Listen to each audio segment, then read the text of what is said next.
Hello and welcomes back everyone, AnthWolf here with even more Pillars of Eternity. We are in the Charred Barrel within Brackenbury District, and we're exploring. First of all, we have Hannah, Orakos and Victor here.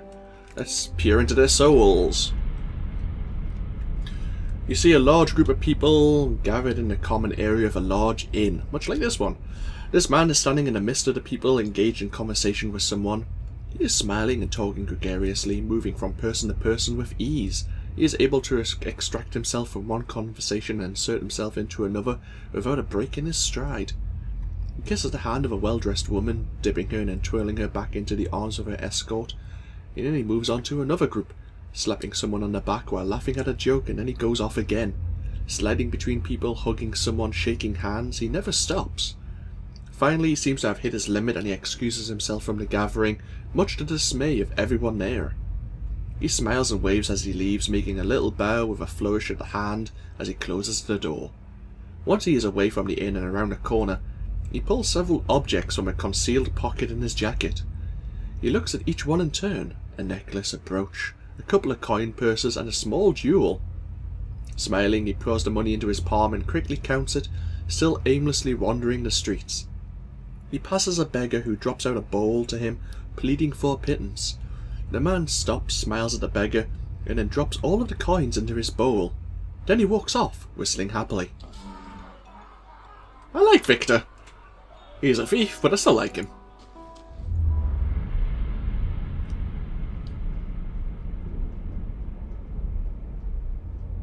You see a woman clad in expensive finery. Her eyes flash as she interrogates a tumbling wreck on the ground. Reaching into his pocket, her hand curls around the dress and she smiles grimly. Moments later, she is in a beraggled alleyway, her pace quickening. Her braids trail around a corner and she is upon them. Or perhaps they are upon her. The action does not last as she easily dispenses of man after man, searching their faces, clothes, shouts for something she fails to find. Frustrated, she moves on, but not quickly enough as an Orlan attacks her from behind, the seal upon his finger glittering with malice. The woman's eyes alight upon it as she twists to evade his blow, and her eyes burn bright. Perhaps this was not a wasted trip after all. Yeah, I like Victor. I am the gentleman thief, I suppose you can call him, as opposed to the other thief who led those people to their doom. In the woods. I forgot what his name was. Oh, we have a pirate apparently. And we have even more people whose soul we can peer into. And we have a locked door here. Can we pick it without pissing people off? Let's try. I can do that. That's settled. Inside is an Adra. Okay. This ashtray is painted with colourful waves and walls in the style of Rutuai.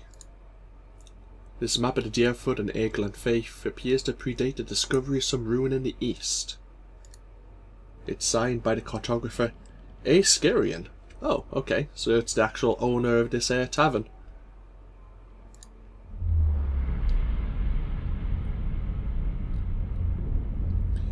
You see a pair of chain gloves sitting on a table between two men. The clothes are inlaid with gold runes and glow with a faint blue aura. This man stands on one side of the table and across from him is another man dressed in arcane robes. The man retrieves a small pouch and hands it to the wizard, telling him to count it to ensure his entire payment is there. The wizard smiles, giving the man a half bow, and then empties the pouch into his hand. You wanted these gloves protected from thieves and other unsavoury characters, he says, dropping the coins piece by piece into the bag. Put them on and they'll never leave you. The man slowly slips his hands into the gloves, a look of satisfaction on his face. The smile falters a little once they're on his hands. The gloves flash briefly and then start making a light metallic tinkling noise. The look of satisfaction quickly becomes one of concern and he grabs at the gloves, trying to pull them off his hands. His fingers tug at the openings, but they have shrunk, trapping his hands inside. The metal begins to work its way into his skin, small drops of blood appearing on the surface of the gloves. The man drops to his knees, fighting with them and crying in pain. The gloves constrict until it completely shrunk around the man's hands, becoming one with the flesh. The man looks in horror at his hands and then up at the wizard, who's finished counting his money and is standing at the door. "You certainly won't be losing them now," he says, stepping through the door, slamming it behind him, leaving the man on the floor staring at his hands. "So are you the wizard? Are you the guy with metallic hands? I'm guessing you're the wizard." And we have Ilyana.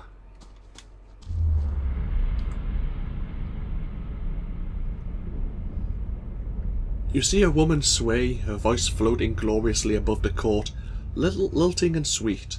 She twists around them and they smile enraptured as she palms their hearts one by one. She begins to dance, but something in her step is offbeat. She pauses, confused. A snatch of some foreign sound in the air, competing, resisting. It takes her a moment to spot him, a small man with a single brow chanting under his breath, disrupting her song with his staccato incantation. She intensifies the dance, the swing of her hips wider, her feet a flicker above the square tile ground, the underlying chant in her own voice more persuasive. His lips twist intently, vibrating with the effort to counter her charm, and then, a note, crystal clear, bright and tinkling, he begins to smile dazedly as her song continues, and he forgets all about resisting. She has won the day, and the court. And we have another godlike here, smoking a pipe. You see a group of children shouting, twisted laughter erupting from two small mouths. An eyeless boy, face grown over with strange black tusks, cowers against a log. His small shoulders shake as he whispers to himself, trying to block out the relentless trail of insults. Freak, monster, deathhead. The boy stays long after the other children have left. You see the same eyeless boy, now a man many years later. Another group crowds him, but this time it is an audience. He tells a long joke about a ghost in a privy, and by the time he reaches the punchline, the crowd is yelling, starting to sound very much like the first.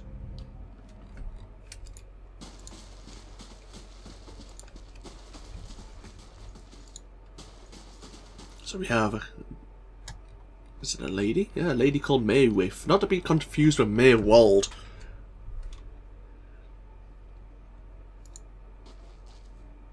Maywif watches you through kohl-rimmed eyes. She puts a hand on the hilt of a blade, jangling the jewels that hang from her wrist. "We don't know each other, stranger. Best we keep it that way." You don't seem like a Brackenbury local. "I'm a sailor, and a liberator of certain goods. And the nice thing about the snobs here is that they're usually too polite to ask more." What brings you here?" "What's it look like? Good wine and a little peace and quiet." And Skarian doesn't ask too many questions. "I'll be going then."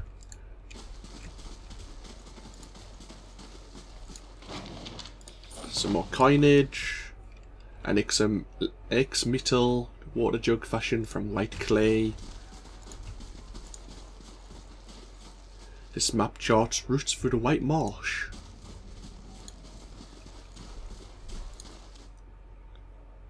So we may have something to speak to the pirate lady there.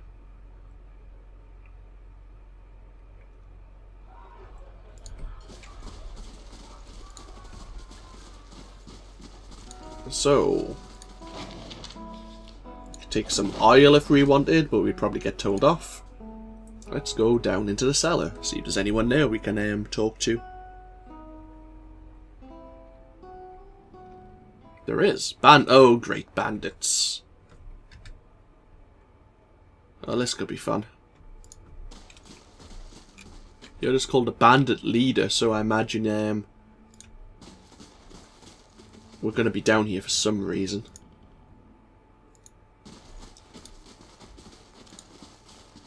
Just having a little chat with my associates here.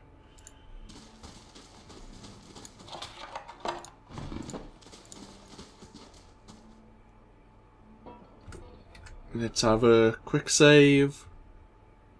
I shall be discreet. If it makes you rest easier. What's a snow cap?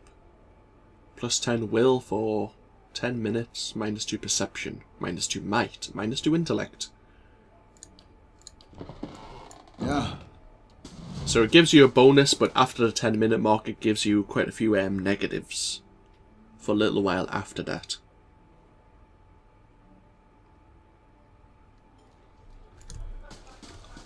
So there may be a few reasons for us to come back here later.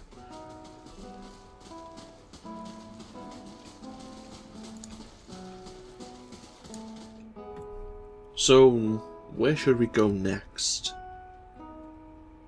I suppose the only real room we have cause to be in is the Breckenbury Sanitarium. Right now, at least. We could go investigating. Could be nosy and investigate the other houses around here.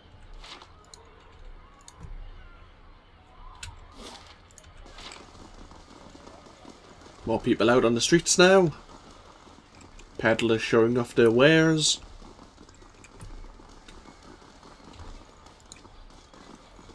Let us enter the sanitarium.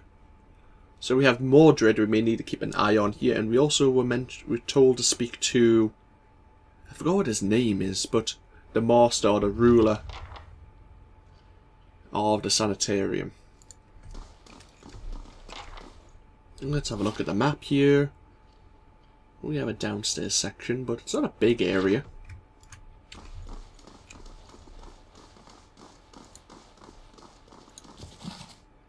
The most unfortunate tale of Faris and Bernard, of a Lelian tragedy. Nashitak poetry, a compilation, and we have Verna here.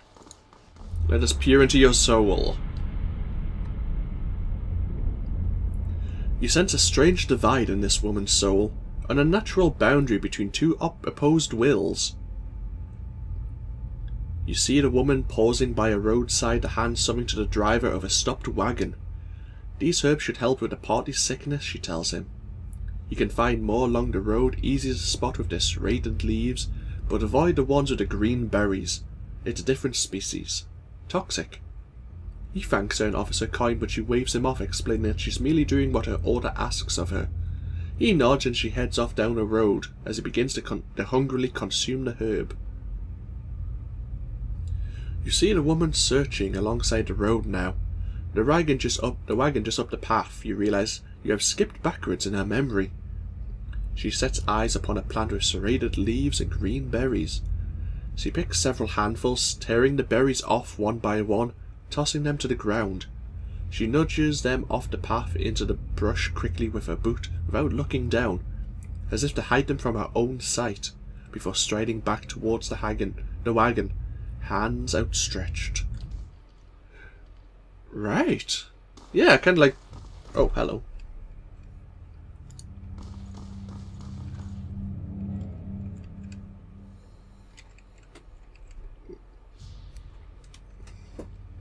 Head Warden Aethma is a statue. Well, that's different. Just a quick save. We have another gentleman we can peer into the soul. Hello.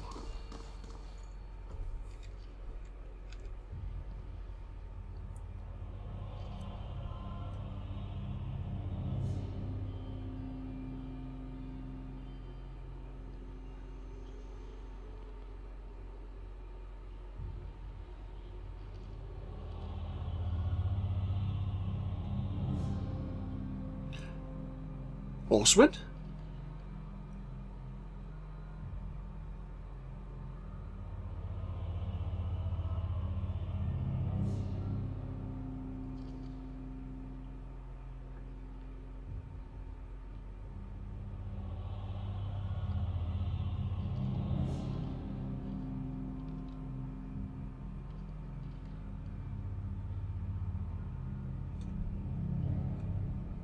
What the hell are you doing with Oswin? He's had his soul torn out by a baywhack. Of course he has. I was fucking there. I'm swearing a lot today. Traveler. A bald man with a crooked nose gestures in demonstration over the still body of a patient. Have you come to sit in? What are you doing here? Close as we are to Glenfaith Wilds, we get a number of BRAC maimings every year. Survivors dealing with the complications from exposure. I hope that wasn't caught on recording. That was my stomach growling at me for food. This fellow here is a severe case. His essence is but a mere whisper of what it was. I am early in my research, only beginning to understand how they work, but in time I hope to find a way to protect people from the storm's effects. So, we can't talk to Orswin? Kind of a shame. Saint Wydrin, farmer become god. Humble beginnings.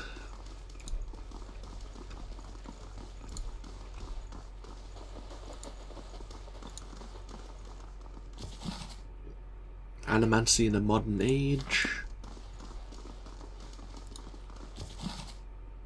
The midwife's memoirs. We've seen that before.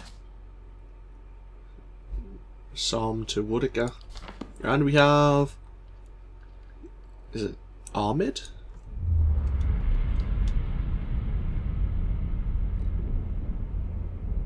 You see a dark room with garnished furnishings. A large bed covered with pillows, several couches and expensive rugs. This man is sitting in a chair pushed against the wall of the room opposite the door. He is dressed in dark clothes with a black cloak wrapped around his shoulders, its hood pulled close around his face. Shadows fall across him, and darkness renders him virtually invisible. Two other men wait in the darkness with him, watching the door. All three are motionless, and noise from the crowded common room below echoes up through the floorboards. The handle rattles. A man staggers in, dragging a young woman with him. The two standing men exchange a quick glance, one of them tilting his head and shrugging only slightly before jumping to the task at hand. One steps forward, grabbing the girl's wrist, wrenching it from her escort's hold with one hand while pushing the door closed with the other. Then that hand is over the girl's mouth before she is even aware she is in someone else's arms. He takes his dagger from its place on his belt and draws it across her neck. He holds her still, waiting for the struggles to stop. The other standing man has already subdued their target, now tied to a chair, arms and legs bound with a rag stuffed in his mouth. The girl, no longer moving, is placed under the bed. The man who dealt with her taking his place beside the other. They stare down at the man screaming against the cloth, but the muffled sound is unheard over the raucous noise of the crowd below. One of the men begins murmuring softly, putting his hand under the chin of the man in the chair. There is a brief flash of light and the man stops struggling, a suddenly placid look in his eyes. The two captors ask various questions that the bound man answers happily. After they finish, the two look to the man sitting against the wall. He has not moved as the events transpired before him, but only sat silently observing everything as it happened.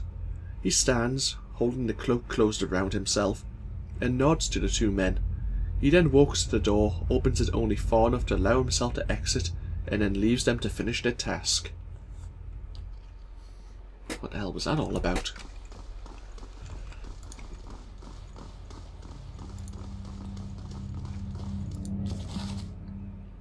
Aedra Customs.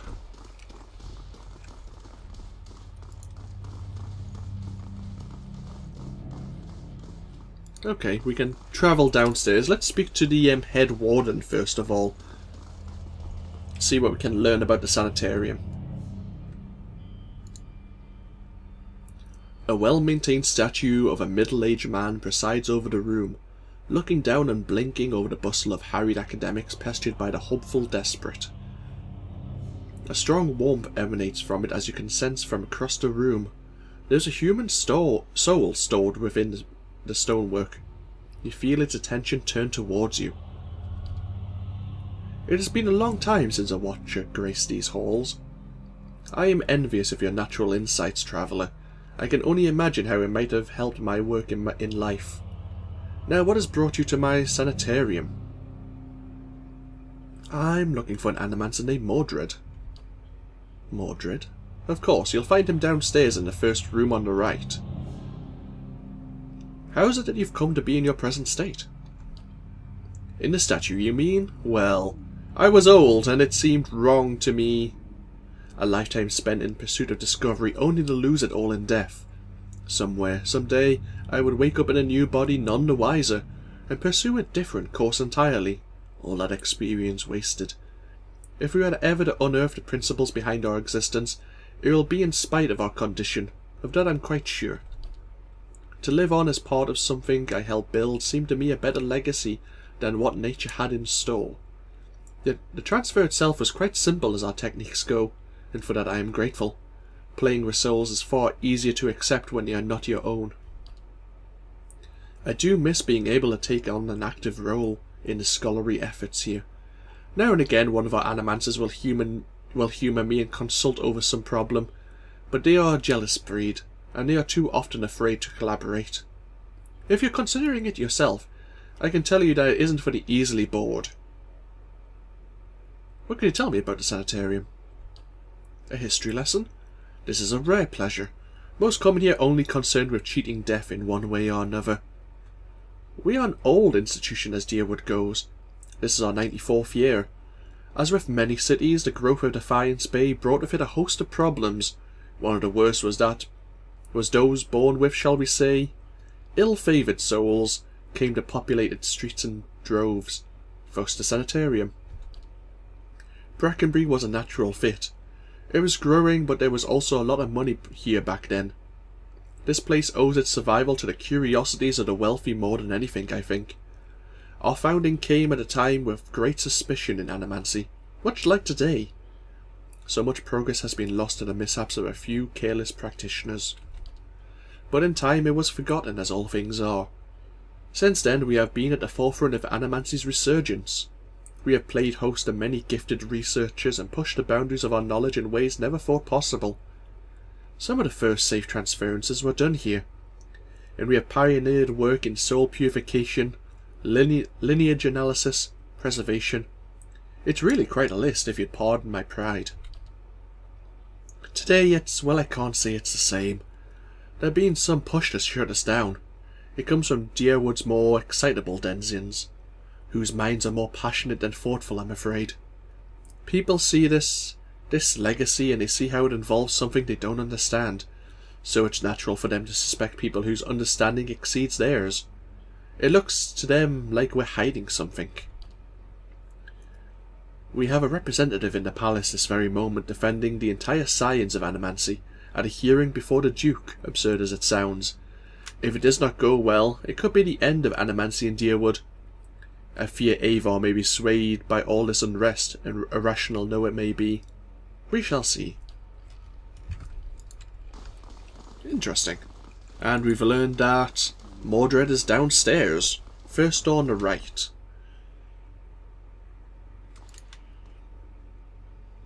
Let's go explore.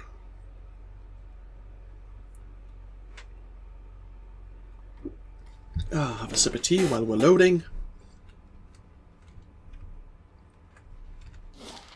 And unlike the upstairs of the sanitarium, this is unexplored.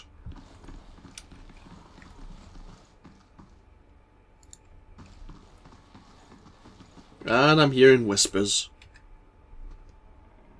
And creaking wood. What does that mean? Quiet.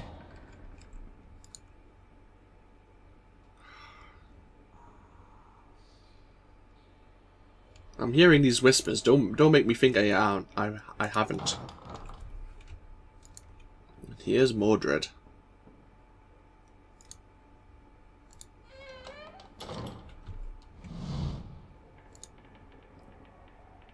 Oh!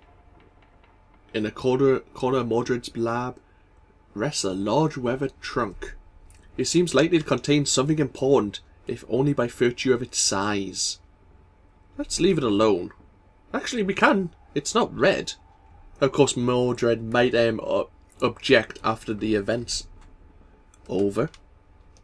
Let's speak to you first. An animancer scribbles furiously on a parchment scroll while his free hand dances through the air, counting off unseen objects. His lips move in silent discourse. As your shadow falls over his scroll, he looks up at you with mingled perplexity and irritation. Greetings. Can I help you? What are you working on? My area of focus is witch, more specifically how to cure them. I see. Good. Does the name Helig mean anything to you? He starts. Helig? He is, a colleague of mine. He was primarily a necromancer, but he was involved in animancy too. He worked at the sanitarium for several years. I dare say everyone here has heard of him. He left his post recently. I believe he was seeking new opportunities in the Valerian republics. The advances they're making in animancy are really quite remarkable. Surely you've heard. Do you know a woman named Marina? No, I don't get out of the sanitarium much. About Helig. As I said, he no longer works here. I've heard it differently. He slides his spectacles down his nose. Just what are you insinuating? If this is your idea of a joke, I assure you it's in very poor taste.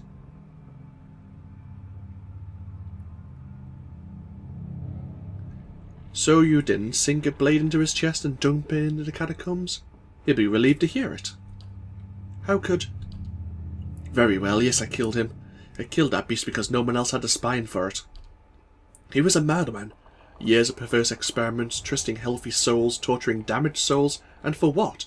He flayed the essence from Glenfarth in indigents for his amusement. If the public had known half of his deeds, they would have razed this place to the ground. He used the sanitarium to disguise his own sick proclivities. He brought shame on all of us and put the entire discipline at risk. I regret nothing. Anyway, how do you know the whole grisly story?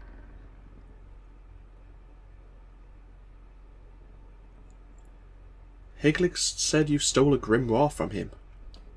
His grimoire? What's that madman been telling you? He said you kept it in the trunk over there. He takes the key with a trembling hand. You've been misled. There's no grimoire here, and Helig never intended you to find one. That wretched thing has an insatiable hunger for blood. Thank you for denying him. I hope I can convince you now to return and slay him once and for all. He has something I need. I don't know what he's promised you, but he's already lied to you about the grimoire. I don't have it.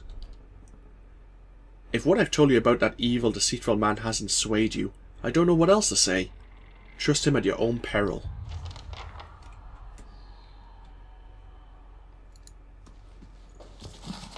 Oh, we have some coinage, but... I shall be quiet as a calm sea, which is not very quiet.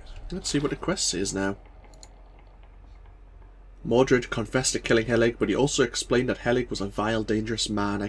I could continue helping him, or I could return to the catacombs and finish what Moedred started. Let's have a look at this chest then. Probably shouldn't be quick saving, because now I've handed the key over. Let's examine it more closely.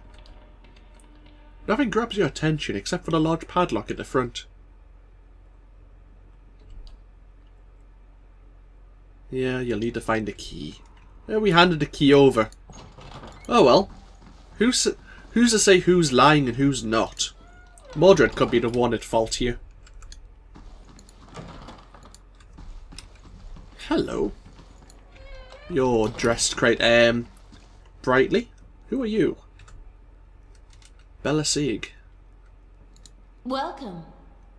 A woman paces back and forth, her feet crunching on the soft red carpet. You have an interesting name colour as well. She almost walks into you. Cozy, here I am, looking so hard for answers in my research that I did not see the Kif standing in front of me. What can I do? What do you do here? According to my research grant, I study awakenings. Sublimating pre-awakened souls has been one of the Animancy's greatest successes, and I am working on a method to replicate the process on awakened souls. But the truth is, I find few suitable subjects here. Moedred's legacy has left plenty of awakened souls, but most of them too broken for study. I fear I'll return to Ruvia with nothing to show for my efforts. Well, it just so happens that I'm awakened. I've been recalling flashes of a past life. Most interesting. But not the kind of awakening I can study, I'm afraid.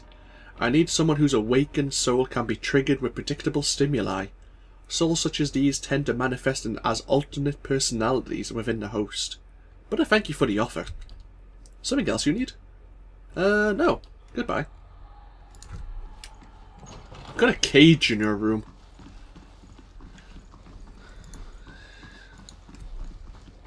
Oh, hi.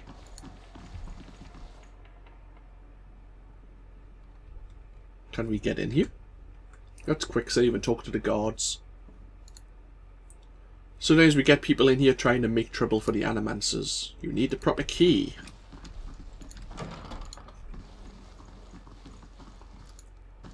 Torture implements. Always lovely. And you need a proper key again.